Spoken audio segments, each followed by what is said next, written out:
Hello champions. तो कैसे हैं आप सभी? आई होप आप सभी बहुत अच्छे होंगे और अपनी पढ़ाई को बेहतर बनाने के लिए अपना बेस्ट दे रहे होंगे। मैं हूं अनुराग तिवारी और एक बार फिर से आप सभी का स्वागत है हमारी इस एलिमेंटिफाइड केमिस्ट्री के इस यूट्यूब चैनल पर। और आज हम लेके आए हैं सोल्यूशन का 7th पार्ट, जहां पे हम पढ़ने वाले हैं कोलिगेटिव प्रॉपर्टीज़, जो कि मोस्ट अवेटेड टॉपिक था इस चैप्टर का, क्योंकि बहुत सारी चीज़ें, बहुत सारे क्वेश्चंस इसी टॉपिक से बनते हैं कोलिगेटिव प्रॉपर्टीज़ से। और कोलिगेटिव प्रॉपर्टीज़ में हम चारों प्रॉपर्टीज़ 1 by 1 पढ़ेंगे और उनसे रिलेटेड मैं न्यूमेरिकल्स भी आपको सॉल्व करवाने वाला हूँ, क्योंकि ये है फिज़िकल केमिस्ट्री। और यहाँ पे आप न्यूमेरिकल अगर नहीं सॉल्व कर रहे हो तो आप अपने साथ धोखेबाजी कर रहे हो। ठीक है, तो चलिए स्टार्ट करते हैं। तो हो तैयार? करोगे बार? चलिए तो स्टार्ट करते हैं। हम पढ़ने वाले हैं colligative properties, relative lowering of vapour pressure, और उसके साथ साथ relative lowering of vapour pressure में जो एक इसका डेरिवेशन है वो सॉल्व करेंगे, वहाँ से फॉर्मूला निकालेंगे और फॉर्मूले में जो एक्सेप्शनल केस है वो भी पढ़ेंगे। उसके साथ साथ उसका न्यूमेरिकल भी सॉल्व करके मैं यहाँ पे आपको दिखाने वाला हूँ। एक न्यूमेरिकल भी लेके आए हैं और आपको अपने पास जो भी आपके टेक्स्ट बुक है उससे न्यूमेरिकल जो भी मिलते हैं वो न्यूमेरिकल्स इस वीडियो देखने के बाद आपको सॉल्व करने हैं। ठीक है, तो चलिए स्टार्ट करते हैं। बहुत सारी चीज़ें हमने पढ़ ली थी, हेनरीज लॉ, राउल्स लॉ, ठीक है, vapour pressure, ideal solution, non ideal solution. I think आप बहुत अच्छे से इन सभी चीज़ों को समझ गए होंगे। नहीं समझे हो तो एक बार फिर से, अगर आपने प्रीवियस वीडियो नहीं देखी है तो ज़रूर देख के आइए, क्योंकि यहाँ से चीज़ें देखो, हर चीज़ को हम रिलेट करते चलते हैं। बेसिक से चल रहा हूँ इसलिए हर चीज़ को रिलेट करते चलूँगा। तो रिलेशन, जब तक आप पीछे की चीज़ें पढ़े नहीं होंगे तो आप रिलेशन बना नहीं पाओगे, और जब नहीं बना पाओगे तब वहाँ पे फंस जाओगे आप। ठीक है, तो अभी कोलिगेटिव प्रॉपर्टीज़ में भी जो relative lowering of vapour pressure है वो पीछे से ही मुझे कनेक्ट करना है। वैसे तो मैं समझाऊंगा लेकिन कनेक्ट तो करूंगा ज़रूर। ठीक है, तो अगर प्रीवियस वीडियो नहीं देखे हैं तो ज़रूर देखिए, चीज़ों को क्लियर करके आइए, क्रिस्टल क्लियर करके आइए। ओके, तो चलिए स्टार्ट करते हैं। What is colligative properties? क्या होती हैं कोलिगेटिव प्रॉपर्टीज़? कोलिगेटिव ये इसका मतलब होता है टुगेदर, बाइंड टुगेदर। ठीक है, किसी चीज़ को बांधना, एक साथ बांधना। ठीक है, अब कोलिगेटिव प्रॉपर्टीज़ होती क्या है? तो एक्चुअल में ऐसी प्रॉपर्टीज़ जो कि केवल और केवल नंबर ऑफ सल्यूट पे डिपेंड करे, ठीक है, उनकी नेचर पर डिपेंड ना करे। ठीक है, किस पर डिपेंड करें? नंबर्स पे, नंबर ऑफ सल्यूट। ठीक है, उसका नेचर कैसा है उस चीज़ पर डिपेंड ना करें, उन सभी प्रॉपर्टीज़ को हम बोलते हैं कोलिगेटिव प्रॉपर्टीज़। ठीक है, और ये कहाँ हम पढ़ रहे हैं? सोल्यूशन में पढ़ रहे हैं। ठीक है, तो सोल्यूशन की बात कर रहे होंगे तो यहाँ पे देखिए लिखा भी है कि all these properties depends on the number of solute particles irrespective of their nature relative to the total number of particles present in the solution. ठीक है, रिलेट किससे होगा? टोटल नंबर ऑफ पार्टिकल कितने सोल्यूशन में present है, लेकिन किस पे डिपेंड करेगा? Number of particles, number of solute particles present in the solution. Nature पे डिपेंड नहीं करेगा। एक एग्जांपल लेते हैं, जैसे मान लीजिए कि मेरा एक रेस्टोरेंट है। ठीक है, सपना तो है। ठीक है, रेस्टोरेंट है। अब उस रेस्टोरेंट में लोग खाना खाने आ रहे हैं। ठीक है, तो मेरा प्रॉफिट किस चीज़ से होगा? प्रॉफिट इस चीज़ से होगा कि कितने लोग खाना खाने आ रहे हैं वहाँ पे।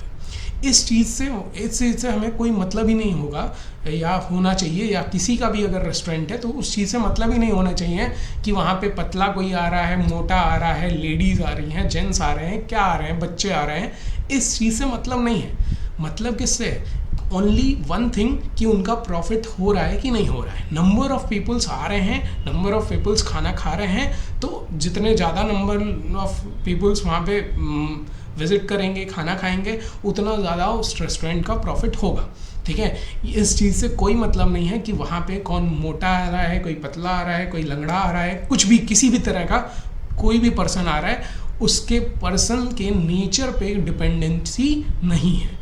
ठीक है, समझ में आ रही बात? कोई बहुत गुस्से वाला आ रहा है, कोई बहुत शांत स्वभाव वाला आ रहा है, इससे मतलब होगा? नहीं होगा ना। तो यानी नेचर पे डिपेंड नहीं करना चाहिए, केवल नंबर्स पे डिपेंड करना चाहिए। वही चीज़ कोलिगेटिव प्रॉपर्टीज़ में भी है कि नंबर्स पे डिपेंड करे, कितने number of solute particles present है। सल्यूट का नेचर कैसा है उससे मतलब नहीं है।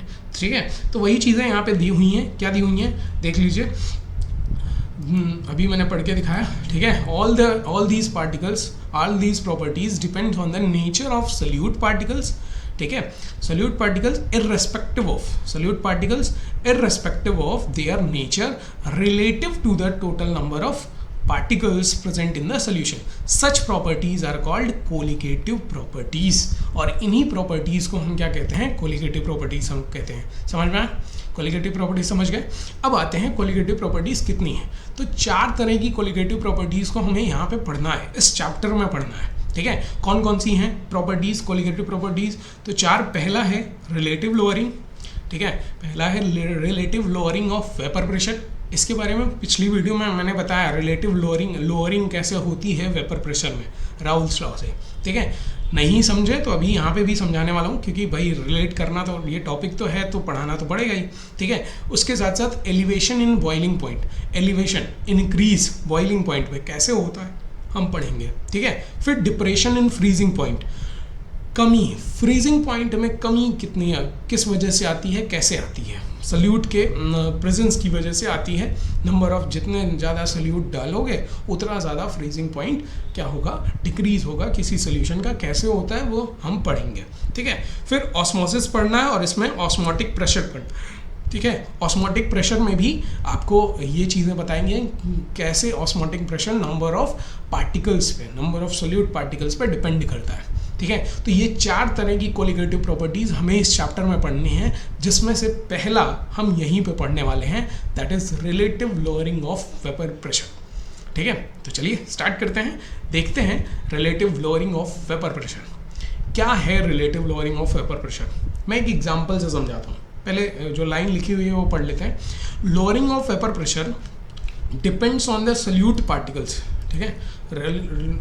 Lowering of vapour pressure depends on the concentration of solute particles and it is dependent of their nature, ठीक है, independent of their nature, ठीक है। ये बात किसने कही थी, ये राउल्स ने कही थी। किसने कही थी, राउल सर ने ये बात कही थी कि जो भी लोअरिंग होती है वेपर प्रेशर में वो डिपेंड किस पे करेगा, कंसंट्रेशन ऑफ सल्यूट पार्टिकल्स पे, यानी जितने ज़्यादा सल्यूट आप उसमें मिक्स करेंगे उतना ज़्यादा वेपर प्रेशर कम होगा, यानी लोअरिंग होगी। और वो इंडिपेंडेंट होता है किससे, नेचर ऑफ सल्यूट से, यानी नेचर कैसा है उससे मतलब नहीं है। अभी रेस्टोरेंट वाला एग्जाम्पल दिया ना, उससे नेचर से मतलब नहीं है, समझ में आया, ठीक है। तो सेम चीज़ कैसे होती है, क्यों ये चीज़ कह के गए थे राहुल सर, ये क्यों कहे थे, वो चीज़ें एग्जाम्पल से एक बार समझ लेते हैं, ठीक है। मान लीजिए मैंने प्रीवियस वीडियो में भी ये बताया था, लेकिन फिर से मैं बता रहा हूँ अभी, ठीक है। मान लीजिए हमारे पास, ध्यान से सुनिएगा, ठीक है। मान लीजिए हमारे पास 2 सोल्यूशन है, सॉरी 2 सोल्यूशन में 2 कंटेनर है। एक कंटेनर में हमने प्योर सॉल्वेंट रख लिया है, ठीक है। ये प्योर सॉल्वेंट है और इसके पार्टिकल्स हैं ये रेड कलर के, ठीक है, इसके मॉलिक्यूल्स, ठीक, रेड कलर के इसके मॉलिक्यूल्स हैं। और दूसरा एक हमने क्या लिया है, कंटेनर लिया है, जिसमें हमने ये सॉल्वेंट के पार्टिकल्स, सॉल्वेंट, ये सॉल्वेंट है, ठीक है, सॉल्वेंट के पार्टिकल्स ले लिए हैं और इसमें हमने कुछ क्या मिला दिया है, सॉल्यूट मिला दिया है, ठीक है। ये येलो कलर का हमने इसमें कुछ सॉल्यूट मिला दिया है, समझ में आ रही बात, ठीक है। अब देखिए ध्यान से क्या होगा, क्या मिला दिया है, येलो कलर का, ये येलो कलर के पार्टिकल्स किसके हैं, सल्यूट के पार्टिकल्स हैं, ठीक है। ये सल्यूट के पार्टिकल्स यहाँ पे हैं, ठीक। अब क्या कर दिया, उन दोनों कंटेनर्स क्या होने चाहिए, ऊपर से क्लोज होने चाहिए, ठीक है। तो हम क्लोज करते रहे, ये हमारा क्लोज हो गया, ठीक है। अब क्या होगा ये कि यहाँ पे जब इसको मैं हीट कर रहा हूँ, ठीक है, इसको जब मैं हीट करूँगा तो यहाँ पे जो पार्टिकल्स आएंगे वो किसके आएंगे, पार्टिकल्स आएंगे केवल और केवल इसी सॉल्वेंट के पार्टिकल्स, ठीक है। और वही सॉल्वेंट के पार्टिकल्स इस सरफेस पे, ये जो लिक्विड का सरफेस है ऊपर वाला, इस सरफेस पे प्रेशर लगाएंगे और इसी प्रेशर को हम वेपर प्रेशर कहते हैं, ठीक है, यही कहलाता है। अब यहाँ पे क्योंकि प्योर सॉल्वेंट प्रेजेंट है तो प्योर सॉल्वेंट की वजह से ही प्रेशर लगेगा, ठीक है। तो यहाँ पे मैं मान लेता हूँ प्रेशर कितना लग रहा है, P1 नॉट, मैंने बताया था राउल्स लॉ में कि P1 राउल्स लॉ जब हम समझा रहे थे तो प्योर सॉल्वेंट का जो वेपर प्रेशर होता है वो P नॉट से रिप्रेजेंट किया जाता है। मैं यहाँ फर्स्ट सॉल्वेंट को 1 से रिप्रेजेंट कर रहा हूँ, इसलिए यानी सॉल्वेंट को हम अभी सल्यूट को 2 से रिप्रेजेंट करेंगे, सॉल्वेंट को 1 और सल्यूट को, ठीक है, सॉरी गलत लिख दिया, उल्टा लिख दिया, वेट अ मिनट। तो हम सल्यूट को 2 से रिप्रेजेंट कर रहे हैं और सॉल्वेंट को 1 से रिप्रेजेंट कर रहे हैं, ठीक है। सॉल्यूट पहले ही समझ लीजिए, सॉल्यूट को 2 से रिप्रेजेंट किया जा रहा है और सॉल्वेंट को किससे रिप्रेजेंट कर रहे हैं, 1 से, ठीक है। इसलिए P1 नॉट लिया है, ठीक है। प्योर सॉल्वेंट का क्या है, ये वेपर प्रेशर है, ठीक है, क्लियर हुआ। अब यहाँ पे ये फर्स्ट वाला केस हो गया, यानी कि यहाँ पे वेपर प्रेशर लग रहा होगा, P1 कितना लग रहा है, P1 नॉट। अब ये सेकंड केस में अगर हीट किया जाए तो हीट करने पे क्या होगा, हीट देखो नेचर पे डिपेंडेंसी नहीं है, डिपेंडेंसी किस पे है वो ध्यान से देखिए। यहाँ पे क्या होगा कि सॉल्वेंट के पार्टिकल्स यहाँ वेपराइज तो होंगे, लेकिन आप यहाँ पे देखिए इन दोनों में कंपैरिजन करिए कि यहाँ पे सॉल्यूट के जो पार्टिकल, सॉल्वेंट के जो पार्टिकल्स हैं वो ऊपर वाले लेयर पे, अगर यहाँ पे देखा जाए ये सबसे ऊपर वाली लेयर में, तो कितने पार्टिकल्स हैं, केवल 5 पार्टिकल्स हैं। यहाँ पे भी पार्टिकल्स थे, ठीक है, यहाँ पे भी पार्टिकल्स हैं, लेकिन यहाँ पे क्या हुआ है, कुछ जगह है किसने ले ली है, सॉल्यूट के पार्टिकल्स ने ले ली है। यहाँ तो पूरा सॉल्वेंट के ही पार्टिकल्स थे और यहाँ पे क्या है कि सॉल्यूट के पार्टिकल्स भी कुछ ऊपर वाली लेयर पे आ गए हैं। तो जब हीट कर रहे हो आप तो वेपराइज कौन होगा, सॉल्वेंट के पार्टिकल से वेपराइज हो रहे हैं, और वेपराइज जब हो रहे हैं सॉल्वेंट के पार्टिकल, तो सॉल्वेंट का जो वेपर है वो कम बनेगा, क्योंकि यहाँ ये भी तो आ गया है, सॉल्यूट भी तो आ गया है, सॉल्यूट के पार्टिकल्स भी तो प्रेजेंट हैं, इसलिए कम से कम वेपराइज होंगे सॉल्वेंट के पार्टिकल्स। जब कम वेपराइज होंगे तो वेपर प्रेशर, भाई कम वेपर्स बने तो वेपर प्रेशर भी क्या करेंगे, कम लगाएंगे। समझ में आ रही बात, डिक्रीज हो जाएगा कि नहीं, ठीक है। क्यों डिक्रीज हो रहा है समझ रहे हैं, यहाँ पे वेपर, मान लीजिए यहाँ पे सरफेस पे, ऊपर वाले सरफेस पे 10 पार्टिकल्स थे, तो 10 वेपराइज हो गए और 10 वेपर प्रेशर लगा रहे हैं। लेकिन जब यहाँ पे भी 10 थे, लेकिन जब हमने सॉल्यूट मिला दिया तो कुछ पार्टिकल्स क्या हो गए, कुछ पार्टिकल्स की स्पेस को सॉल्यूट ने ऑक्यूपाई कर लिया, सॉल्यूट के पार्टिकल्स ने ऑक्यूपाई कर लिया। अब सॉल्यूट के पार्टिकल्स अगर ऑक्यूपाई कर लिए तो मान लीजिए कि 6 पार्टिकल सरफेस पे बचे और 6 पार्टिकल सॉल्वेंट के बचे और 4 पार्टिकल किसके आ गए, सॉल्यूट के आ गए, ठीक है, किसके आ गए, सॉल्यूट के। तो 6 पार्टिकल जब वेपराइज होंगे तो 6 पार्टिकल ही तो प्रेशर लगाएंगे, तो 10 के कंपैरिजन में 6 पार्टिकल्स का जो वेपर प्रेशर होगा वो तो कम लगेगा ना। यानी प्योर सॉल्वेंट के केस में वेपर प्रेशर ज़्यादा लग रहा था, जब हमने सॉल्यूट मिला दिया तो वेपर प्रेशर क्या हो गया, डिक्रीज हो गया। समझ में आ रही बात, तो यही चीज़ तो बता रहा है कि लोअरिंग ऑफ वेपर प्रेशर, ठीक है, वेपर प्रेशर क्या हो जाता है, लोअर हो जाता है। कब हो जा रहा है, जब आप कंसंट्रेशन बढ़ा रहे हो, किसकी बढ़ा रहे हो, सॉल्यूट के पार्टिकल्स की, ठीक है। और ये इंडिपेंडेंट होता है कि नेचर कैसा है, नेचर मतलब वो वोलाटाइल है, नॉन वोलाटाइल है, कैसा है उससे मतलब नहीं है, ठीक है। समझ में आ रही बात, यहाँ पे केवल मैटर क्या करेगा कि कितने नंबर ऑफ सॉल्यूट पार्टिकल्स आपने इसमें डिसॉल्व किए हैं, समझ में आया, इसलिए यहाँ पे लोअरिंग हो रही है। अब लेकिन कोलिगेटिव प्रॉपर्टी क्या है, रिलेटिव लोअरिंग। तो रिलेटिव लोअरिंग क्या होती है वो आगे हम समझ रहे हैं, ठीक है। इतना समझ में आया कि कम हो जा रहा है वेपर प्रेशर, जो प्योर सॉल्वेंट का वेपर प्रेशर होगा उसके कंपैरिजन में हमेशा जिसमें जो सोल्यूशन का वेपर प्रेशर होगा, ठीक है, सोल्यूशन में जो सॉल्वेंट का वेपर प्रेशर होगा वो हमेशा कम होगा, ठीक है। क्लियर हुई, आगे बढ़ें। तो रिलेटिव लोअरिंग क्या होती है, अब रिलेटिव लोअरिंग के लिए मैं यहाँ पे समझाता हूँ आपको, ठीक है। व्हाट इज रिलेटिव लोअरिंग, हमेशा रिलेटिव का जब भी मीनिंग आए, ठीक है, पहले तो समझो लोअरिंग क्या है। लोअरिंग का मतलब क्या हुआ, कम होना, ठीक है। तो पहले जो प्रीवियसली प्रेशर था, ठीक है, प्रीवियसली जो वेपर प्रेशर था प्योर सॉल्वेंट का वो क्या था, वेपर प्रेशर, ठीक है, ऑफ प्योर सॉल्वेंट, ठीक है, प्योर सॉल्वेंट वो कितना था, वो था P1 नॉट, ठीक है।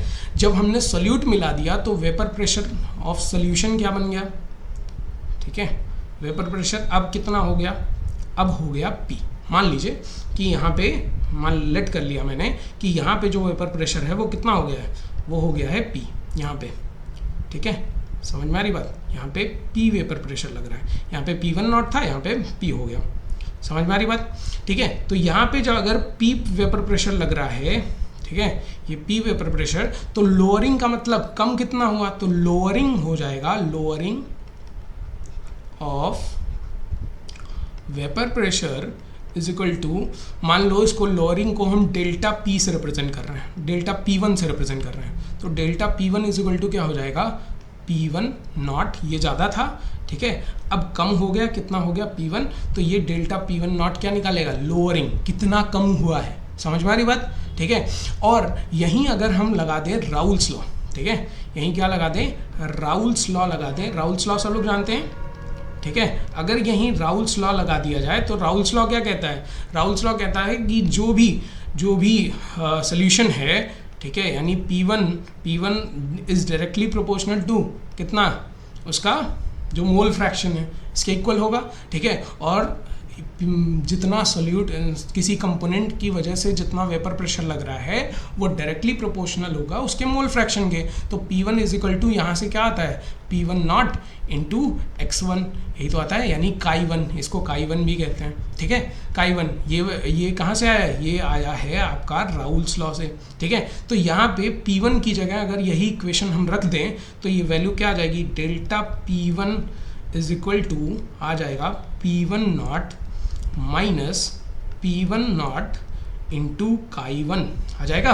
और यहाँ से अगर हम क्या कर लें, P1 delta P1 is equal to P1 naught दोनों में कॉमन है, तो P1 नॉट को कॉमन कर लीजिए, बचेगा कितना, 1 माइनस Chi1, ठीक है, 1 माइनस Chi1। और आप जानते हैं कि मोल फ्रैक्शन का फॉर्मूला कि 1 माइनस Chi1 क्या होता है, 1 माइनस Chi1 क्या होता है, हमेशा, ठीक है, हमेशा अगर किसी कंपोनेंट किसी सोल्यूशन में दो कंपोनेंट हैं तो उन दोनों कंपोनेंट का जो मोल फ्रैक्शन होता है वो इक्वल टू 1 होता है। तो अगर यहाँ पे x1 किसका है, Chi1 किसका है, सॉल्वेंट का, 1 सॉल्वेंट के लिए रिप्रेजेंट कर रहे थे और 2 सॉल्यूट के लिए रिप्रेजेंट कर रहे थे, तो यहाँ पे दोनों कंपोनेंट का जो मोल फ्रैक्शन है वो किसके बराबर है, 1 के। तो यहाँ पे हम लिख सकते हैं कि x2 is equal to 1 minus x1, लिख सकते हैं Chi2 is equal to 1 minus Chi2, ठीक है। मैं x बोलता हूँ हमेशा, इसलिए मैं x ही नहीं बोल रहा हूँ, ठीक है, आप Chi1 Chi2 बोल सकते हैं, समझ में आए। तो यहाँ पे 1 माइनस Chi1 की जगह हम क्या रख सकते हैं, Chi2 रख सकते हैं, तो P1 नॉट यहाँ से इक्वेशन बन जाएगा delta P1 is equal to P1 not into Chi2 बन जाएगा, ठीक है। और ये क्या है, ये डेल्टा P1 नॉट, P1 क्या है, ये है लोअरिंग ऑफ वेपर प्रेशर। हमेशा जब भी ये हमारे पास पहले तो ये इक्वेशन आ गई, इतना क्लियर हुआ, ये इक्वेशन कहाँ से आई है भाई, हमने केवल क्या निकाला है, लोअरिंग ऑफ वेपर प्रेशर।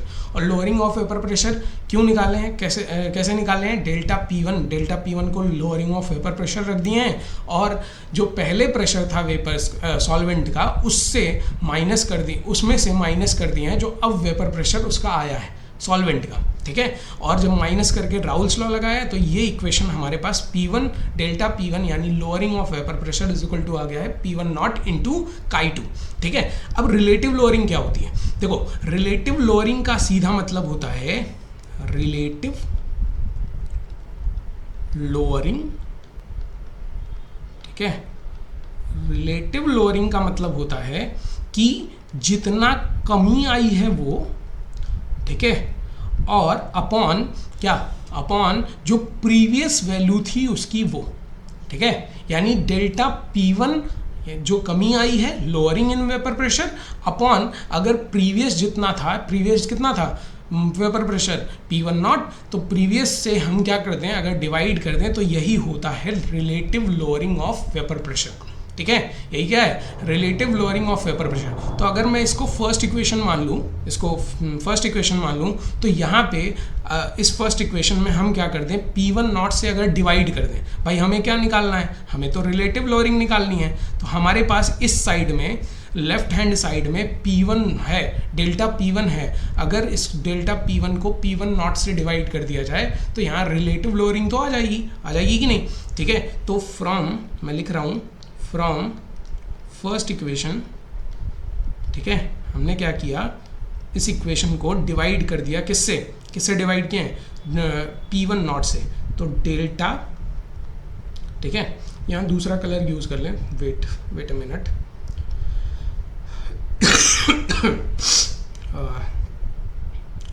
थोड़ी सर्दी हो गई है, ठीक है। देखिए 2 मिनट बस, इसको मिटा दें। रिलेटिव लोअरिंग समझ में आ गई, इसको मैं यहाँ से हटा दूँ, वेट अ मिनट, इसको मैं यहाँ से हटा देता हूँ, यहाँ लिखने में आराम हो जाएगा, ठीक है। अभी रिलेटिव लोअरिंग हम साइड में लिख दे रहे हैं, आप लिख लीजिएगा। रिलेटिव लोअरिंग क्या होता है, ratio of lowering of vapour pressure to the previous vapour pressure, ठीक है, समझ में आ रही बात। तो रिलेटिव लोअरिंग क्या था, वेट, कभी कभी दिक्कतें हो जाती हैं इसमें लिखने में। देखिए आप मत भटकिएगा, ठीक है। रिलेटिव, पेन भटक जा रहा है, आप मत भटकिएगा। रिलेटिव लोअरिंग क्या होगी, relative lowering is equal to हो जाएगा डेल्टा P1 अपॉन P1, ठीक है, P1 नॉट। ये क्या है, ये लोअरिंग ऑफ वेपर प्रेशर और ये है प्रीवियस वेपर प्रेशर, ठीक है, यानी प्रीवियस वेपर प्रेशर, ओके।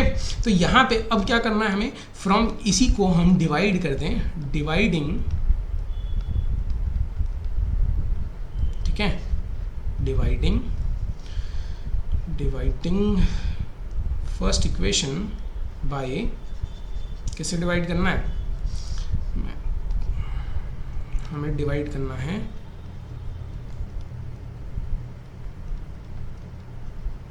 ओहो गलत लिखा जा रहा है, वेट अ मिनट, इसको पूछ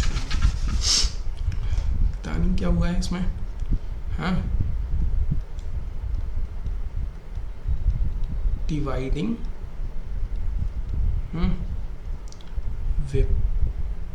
इक्वेशन फर्स्ट, इक्वेशन 1 बाय, किससे डिवाइड करना है, P1 नॉट से, ठीक है, ठीक, डिवाइड करेंगे तो यहाँ पे आ जाएगा डेल्टा P1 अपॉन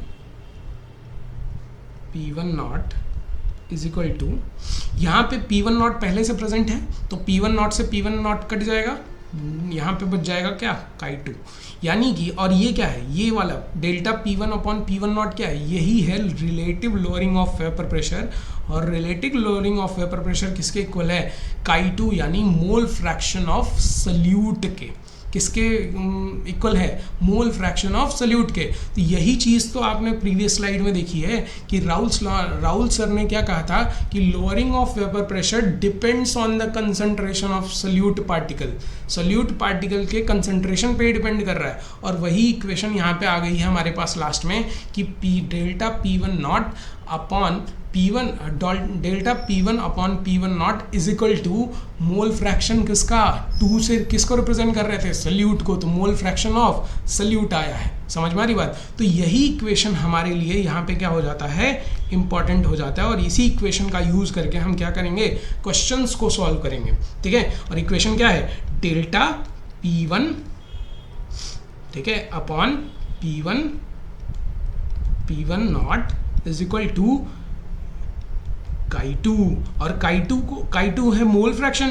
तो भाई mole fraction of second equation अगर हमें मोल फ्रैक्शन ऑफ सल्यूट निकालना है तो मोल फ्रैक्शन ऑफ सल्यूट क्या हो जाएगा, किसके इक्वल हो जाएगा, यहीं पे मैं लिख दे रहा हूँ, mole fraction of solute is equal to हो जाएगा number of moles of solute upon number of moles of solvent plus solute, ठीक है। दोनों का होता है ना number of moles of that component, ठीक है। भाई बताए थे आपको, मोल फ्रैक्शन हमने अच्छे से डिफाइन किया है। तो मोल फ्रैक्शन याद रखिए कि mole fraction of that component, mole fraction equal to होता है number of moles of that component upon total number of moles, यानी दोनों कंपोनेंट का टोटल नंबर ऑफ मोल्स, ठीक है। ये आपका क्या हो जाएगा, final equation.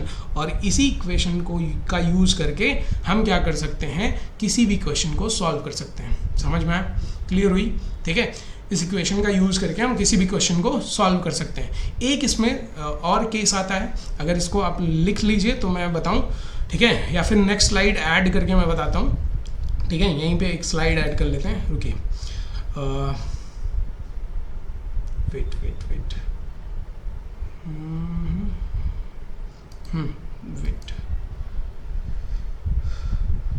Screen black screen. देखिए यहाँ पे अगर क्या किया जाए, हमारे पास इक्वेशन क्या था, हमारे पास इक्वेशन आया था delta P1 upon P1 naught is equal to chi2, ठीक है। और chi2 को हमने क्या बोला था, chi2 इज इक्वल टू हमने बोला था N2 upon N1 plus N2, ठीक है, ये बोला था। क्यों? N2 क्या है, number of moles of second solute upon total number of moles. अगर यही इक्वेशन डाइल्यूट सोल्यूशन के लिए, मान लीजिए क्वेश्चन में बोल दिया जाए कि डाइल्यूट सोल्यूशन, तो डाइल्यूट सोल्यूशन का मतलब क्या होता है? डाइल्यूट सोल्यूशन का सिंपल सा मतलब होता है कि जहाँ पे सॉल्वेंट की मात्रा ज़्यादा हो, सोल्यूट की मात्रा कम हो, यानी सॉल्वेंट ज़्यादा होगा, सोल्यूट कम होगा, उसी को डाइल्यूट सोल्यूशन बोलते हैं। बढ़ाया था, ठीक है। तो डाइल्यूट सोल्यूट, अगर सॉल्वेंट ज़्यादा है तो number of moles of solvent ज़्यादा होंगे और number of moles of solute कम होंगे, ठीक है। यानी N1 के नंबर्स ज़्यादा होंगे, N2 के नंबर्स कम होंगे। समझ में आ रही बात, ठीक है। तो उस जगह पे क्या कर सकते हैं हम, अब उस जगह पे कर सकते हैं कि N1 प्लस N2 जो ये क्वांटिटी है, इसमें N2 को क्या किया जा सकता है, नेग्लेक्ट किया जा सकता है। और अगर नेग्लेक्ट करेंगे तो यहाँ पे N1 प्लस N2 जो है ये नियरली इक्वल हो जाएगा किसके, N1 के। समझ में आ रही बात, क्योंकि N2 को बहुत छोटी क्वांटिटी थी, इसलिए भाई 1000 में अगर एक ऐड कर रहे हो, 1000 में 1 ऐड करो तो 1 को नेग्लेक्ट कर सकते हैं ना, वैसे ही बहुत छोटी क्वांटिटी है इसलिए नेग्लेक्ट किया जा रहा है, ठीक है। तो फाइनल डाइल्यूट सोल्यूशन के लिए जो फाइनल इक्वेशन यहाँ पे बनेगा वो क्या बन जाएगा, delta P1 upon P1 naught is equal to, यहाँ पे आ जाएगा N2, ठीक है, अपॉन N1, और ये आपका फाइनल हो गया इक्वेशन फॉर डाइल्यूट सोल्यूशन, ठीक है। इसको आप यूज़ करेंगे, ठीक है। ये सेकंड इक्वेशन है, लिख लीजिए भाई, लिख लीजिए इस इक्वेशन को, ठीक है। ये आप यूज़ करेंगे यहाँ पे, समझ में आ रही बात, क्वेश्चन लगाने के लिए। और डेल्टा P, इसको ओपन भी कर सकते हो, इसको ओपन करोगे तो क्या आ जाएगा, इसको ओपन करोगे तो यहाँ पे आ जाएगा डेल्टा P1 को P1 नॉट माइनस P1, ठीक है, upon P1 naught is equal to N2 upon N1। ये डाइल्यूट सोल्यूशन के लिए ये फाइनल इक्वेशन आपका आ गया। अब आपको क्या करना है, केवल क्वेश्चन देखना है और क्वेश्चन पे ये पूरे, देखो क्वेश्चन कैसा आएगा, आपको या तो डायरेक्टली आपको नंबर ऑफ मोल्स पूछेगा, या तो आपको क्या करेगा कि यहाँ पे देखिए क्या करेगा, नंबर ऑफ मोल्स अगर पूछ रहा है, सॉल्यूट के नंबर ऑफ मोल्स, तो आपको ये दोनों प्रेशर दे देगा, प्योर सॉल्वेंट का वेपर प्रेशर और after becoming the solution vapour pressure कितना है वो दे देगा, और उसके बाद इसका वेट दे देगा, कितना आपने सॉल्वेंट का कितना अमाउंट लिया गया है, और उसका मोलर मास दे देगा, यानी नंबर ऑफ मोल्स निकाल सकते हो आप, और उसके बाद number of moles of solute पूछ लेगा, ठीक है। ऐसे भी क्वेश्चन आते हैं, या फिर अलग टाइप का कोई क्वेश्चन आएगा, मोलर मास पूछ लेगा सॉल्वेंट का, ठीक है, वेपर प्रेशर सारे दे देगा। तो जो भी क्वेश्चन आएगा वो इन्हीं कोई क्वांटिटी दी रहेगी और दूसरी क्वांटिटी आपसे पूछी रहेगी। आपको क्या करना है, बस पहले डिस्टिंग्विश कर लेना है कि कौन सी क्वांटिटी दी है और कौन सी क्वांटिटी पूछी जा रही है, देन आप क्वेश्चन आराम से सॉल्व कर सकते हैं, और इसके क्वेश्चन इंपॉर्टेंट है, ठीक है। समझ में आ गया, relative lowering in vapour pressure समझ में आ गया, कोई दिक्कत, किसी को परेशानी नहीं है ना। इसको लिख लीजिएगा, क्योंकि ये स्लाइड जैसे मैं हटाऊंगा तो ये यहाँ से इरेज हो जाएगा, ठीक है। समझ में आ रही बात, ठीक। तो यहाँ पे देखिए ये पूरा हमने इक्वेशन सॉल्व किया, कैसे सॉल्व किया है ये पूरा लाइन बाय लाइन लिखा हुआ है स्टार्टिंग से। ये आपको ये वाली स्लाइड, ये जो किनारे है ये हमने ऐड किया है बस, तो ये याद रखिएगा, ये राउल्स लॉ का एडिशन है, ठीक है, राउल्स लॉ, ठीक है। और ये मोल फ्रैक्शन का एडिशन है, किसका, मोल फ्रैक्शन का। समझ में आ रही बात, ठीक है। तो उसको साइड में रखिएगा। Relative lowering of vapour pressure मैंने आपको समझा ही दिया है। तो अब चलते हैं हमारे क्वेश्चन पे, ठीक है। अब बारी आई क्वेश्चन की। क्वेश्चन क्या है, क्वेश्चन कह रहा है द वेपर प्रेशर, देखो the vapour pressure of pure benzene at a certain temperature, किसी एक टेम्परेचर पे जो वेपर प्रेशर है बेंजीन का, प्योर बेंजीन का, प्योर बेंजीन मतलब बेंजीन एक सॉल्वेंट है और सॉल्वेंट का प्योर यानी P1 नॉट दिया हुआ है, P1 naught is equal to कितना दिया है 0.850 बार, समझ में आ रही बात, ठीक है, बार भी यूनिट होती है प्रेशर की। फिर कह रहा है एक वोलाटाइल सल्यूट 0.5 ग्राम का वोलाटाइल सल्यूट ऐड किया जा रहा है, किसमें ऐड किया जा रहा है 39.0 ग्राम ऑफ बेंजीन में, जिसका मोलर मास 78 ग्राम है। कह रहा है वेपर प्रेशर ऑफ सोल्यूशन, जो वेपर प्रेशर सोल्यूशन का आया है भाई ये, ठीक है, वो कितना है 0.845 बार। कह रहा है what is the molar mass of solid substance, जो सॉलिड सब्सटेंस ऐड किया गया है उसका मोलर मास बताइए, ठीक है। तो पहले सिंपली ये देखिए P1 नॉट दिया है, P1 भी दिया है, P1 कितना है 0.845 बार, ठीक है। क्या पूछ रहा है आपसे, आपसे पूछ रहा है कि जो सॉलिड सब्सटेंस है उसका कितना मास ऐड किया गया होगा, ठीक है, वोलेटाइल सब्सटेंस का जो, ठीक है, उसका मोलर मास क्या होगा, मोलर मास पूछ रहे हैं, कितना ऐड किया गया वो तो दिया है 0.5 ग्राम ऐड किया गया है, ये दिया है 39 ग्राम सॉल्वेंट प्रेजेंट है, ये भी दिया है, उसका मोलर मास भी दिया है बेंजीन का, ठीक है। आपको क्या निकालना है आपको मैं बताता हूँ, ठीक है। फॉर्मूला क्या था, फॉर्मूला था P1 नॉट, ठीक है, minus P1 upon P1 not, ठीक है, P1 naught is equal to N2 upon N1, ये फॉर्मूला था। इस N2 का मतलब number of moles of solute, ठीक है, ठीक है। तो number of moles of solute का मतलब क्या हुआ कि भाई number of moles is equal to formula क्या होता है, weight of solute upon molar mass of solute, ये तो होता है, upon weight of solvent upon molar mass of solvent, ठीक है। आ गया ये फॉर्मूला आ गया। अब आपसे पूछ क्या रहा है, अब देखो डायरेक्टली मैं समझा रहा हूँ, यहीं पे रेड कलर से मैं समझा रहा हूँ। देखो P1 नॉट आपको पता है, P1 पता है, नीचे P1 नॉट दिया है, ये भी पता है। वेट ऑफ सल्यूट आपको दिया है, कह रहा है मोलर मास ऑफ सल्यूट ये निकालना है, ये जिस पे क्रॉस लगा रहा हूँ ये नहीं पता है, ये भी पता है, ये भी पता है। देखो वेट ऑफ सल्यूट सॉल्वेंट 39 ग्राम दिया हुआ है, weight of molar mass of solvent 78 gram benzene का होता है, ये दिया हुआ है। आपको केवल करना है पुट करनी है वैल्यू और फाइंड आउट करनी है वैल्यू, तो कर देते हैं, देख लेते हैं।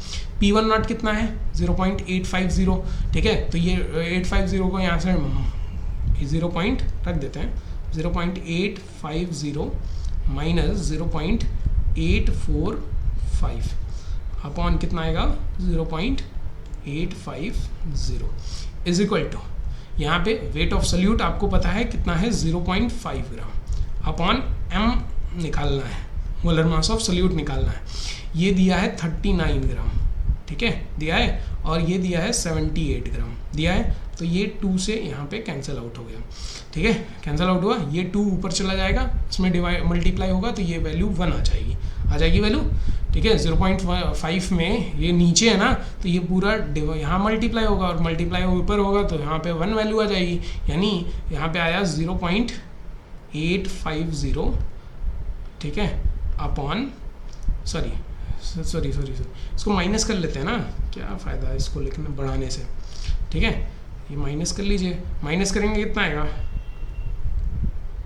माइनस करोगे तो यहाँ पे वैल्यू कितनी आ जाएगी, यहाँ पे आ जाएगी 0.005 अपॉन यहाँ पे वैल्यू कितने आ जाएगी नीचे 0.850, ठीक है, इज इक्वल टू यहाँ पे आ गया, ये ऊपर मल्टीप्लाई हो गया और इसका m का नीचे मल्टीप्लाई हो जाएगा, तो 1 अपॉन m आ गया।